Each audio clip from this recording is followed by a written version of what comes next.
So there's three different irrigation types in these plots. One are gear-driven rotors, one are spray heads with multi-stream, multi-trajectory nozzles, and the other is micro-irrigation, which consists of a mix of drip irrigation and micro-jets. The gear-driven rotors apply water at about a ½ inch per hour. So if you run the system for 1 hour, you've got 1 inch of water applied. And homeowners typically will run their systems anywhere from 30 minutes to 60 minutes.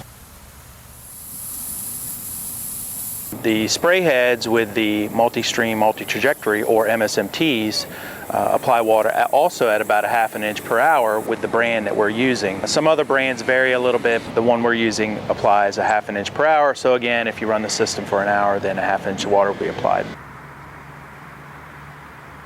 The micro jets and the drip irrigation, on the other hand, or micro irrigation, the real benefit is the water's targeted to where the plants need it, and that's the root systems of the plants.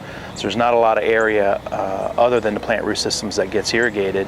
And if you look at the overall planted area, the application rate on these plots is about 0.08 inches per hour, or just under a tenth of an inch per hour. That sounds like it's not enough, but that water is targeted to the root zones of those plants, which really makes it a more efficient type of system. And it sort of is a built-in regulation that prevents excessive or over-irrigation.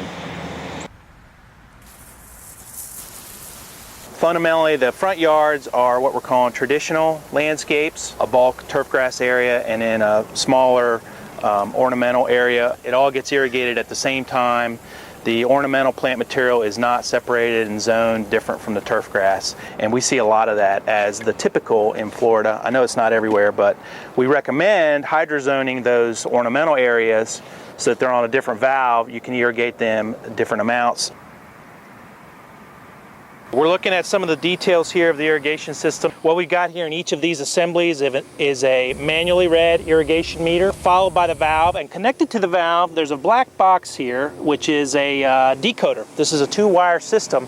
So what the decoder does is it gives that valve a particular address so the controller knows which valve it's talking to when it says on and off. So the 2-wire system, the big advantage is if you're running lots of valves, you can use less wire. There literally is just 2 wires. Whereas in a traditional system, there would be 1 hot wire and then a common for all the valves, but there'd be 1 hot wire for each valve. So there could be dozens of wires in a particular wire run. The system has flow monitoring capability, so we've got a flow meter on the main line that monitors flow, and then we can set alarms where if we have a high flow condition and leaks, then the system will shut down automatically, and it will send a text message or an email to any of us who are the ones watching over that system. Some of the most common ornamentals really don't need a lot of water after they're established. So that's why we recommend different zones for different plant material. And that's what we have different in the back on the aggressive Florida-friendly landscapes. This is the heart of the system. It's called TDT, or time domain transmission. You actually bury these in the soil, and what it does, it measures a temperature and a soil moisture real time. About every 15 seconds it takes a reading. So we use the soil moisture sensor to read and actually override the system and or adjust the run times based on the amount of soil moisture. Now I'm going to show you how you turn the system on remotely via the Base Manager application. I'm standing in the middle of the irrigation zone, so I'm going to hit start and move out of the way.